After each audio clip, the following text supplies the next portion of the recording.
नमस्कार मंडळी. आज आपण एका खूप इंटरेस्टिंग विषयावर बोलणार आहोत.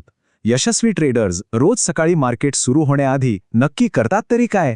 चला पाहूया त्यांची प्री मार्केट होमवर्कची एक खास 15 पॉइंट चेकलिस्ट. ट्रेडिंगमध्ये यशस्वी व्हायचं असेल तर एक गोष्ट लक्षात ठेवली पाहिजे. जसं कुणाल सरावगी म्हणतात, परीक्षेत चांगले गुण त्याच विद्यार्थ्याला मिळतात जो सातत्याने गृहपाठ करतो. हे शाळेत जितकं खरं आहे तितकंच ट्रेडिंगमध्येही आहे. आणि आज आपण याच गृहपाठावर लक्ष केंद्रित करणार आहोत. मग प्रश्न हा आहे की एका यशस्वी ट्रेडरच्या या होमवर्कच्या यादीत नेमकं असतं तरी काय? ते रोज काय तपासतात? चला पाहूया आज आपण काय काय बघणार आहोत. सगळ्यात आधी हा होमवर्क महत्त्वाचा का आहे हे समजून घेऊया. मग बाजाराच्या मोठ्या चित्रापासून सुरुवात करूया. त्यानंतर मार्केटचा पल्स कसा तपासायचा, कोणती टेक्निकल टूल वापरायची, महत्त्वाचे लेव्हल्स कोणते आहेत हे ठरवू आणि शेवटी सर्वोत्तम संधी कशा शोधायच्या हे शिकू. म्हणजे बघा, ही एक कंप्लीट स्ट्रॅटेजी आहे. चला तर मग सुरू करूया आपल्या पहिल्या भागापासून. हा प्री मार्केट होमवर्क खरंच इतका महत्त्वाचा का आहे? बघा, जसे एखादा पायलट किंवा सर्जन प्रत्येक कामाआधी आपली चेकलिस्ट तपासतो, तसंच ट्रेडर्सनाही शिस्त आणि सातत्य राखण्यासाठी एका चेकलिस्टची गरज असते. यामुळे मोठ्या चुका सहज टाळता येतात. या सगळ्याचा उद्देश एकच आहे, अंधाधुंद ट्रेडिंग थांबवून एका शिस्तबद्ध ठरलेल्या प्रक्रियेकडे वळणं. आणि हो, हे रोज लिहून काढणं खूप महत्त्वाचं आहे. का? कारण यामुळे आपली प्रगती कळते आणि आपली विश्लेषण करण्याची क्षमता हळूहळू सुधारत जाते. बरं, तर पहिला भाग तर कळाला. आता वळूया आपल्या होमवर्कच्या प्रत्यक्ष कामाकडे. सुरुवात करायची आहे मोठ्या चित्रापासून. म्हणजे काय? तर बाजाराचा एकूण संदर्भ समजून घ्यायचा. या 3 सोप्या पायऱ्या आहेत. पहिली, मोठ्या टाइम फ्रेमवर नजर टाका. म्हणजे जर आपण डेली चार्टवर ट्रेडिंग करत असाल तर वीकली चार्ट नक्की बघा. दुसरी पायरी, लॉंग टर्म ट्रेंड काय आहे ते ओळखा. बाजार वर जातोय, खाली येतोय की एकाच रेंजमध्ये फिरतोय. आणि तिसरी, शॉर्ट टर्म ट्रेंड म्हणजे अगदी अलीकडे काय घडलंय ते पहा. असं केल्याने ना छोट्या मोठ्या हालचालींमध्ये आपण गोंधळून जात नाही. ठीक आहे, ट्रेंड तर आपण ओळखला.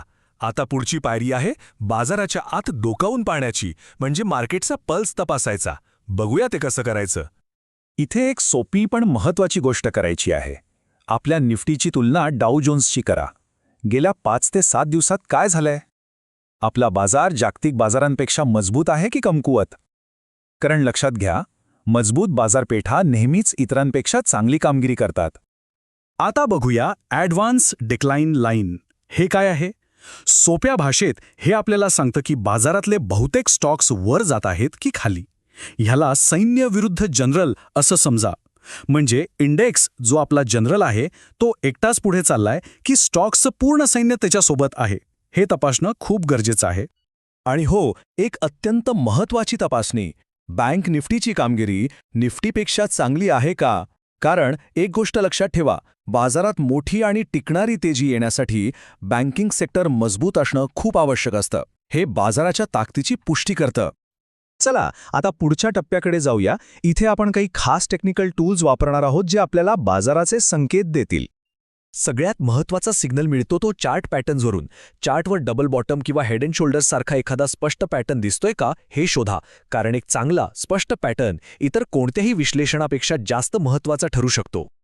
आता बघूया रिलेटिव्ह स्ट्रेंथ इंडेक्स म्हणजेच RSI. हे मोमेंटम मोजतं. सोपं आहे.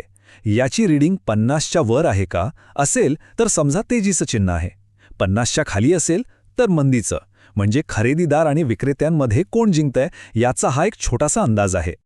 आता VWAP म्हणजे व्हॉल्यूम वेटेड ॲव्हरेज प्राइस. यात काय बघायचं? आदल्या दिवशीचा क्लोजिंग VWAP लेवल कुठं होता हे लक्षात ठेवा. कारण हा आजच्या दिवसासाठी एक अत्यंत महत्त्वाचा संदर्भ बिंदू असतो. जर किंमत याच्या खाली गेली तर समजा शॉर्ट टर्ममध्ये ट्रेंड बदलू शकतो.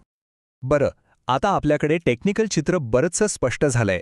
आता वेळ आहे आपल्या ट्रेडिंगच्या रणभूमीचा नकाशा तयार करण्याची. म्हणजे महत्त्वाचे लेव्हल्स आणि घटना कुठे आहेत हे ओळखण्याची. काय करायचंय?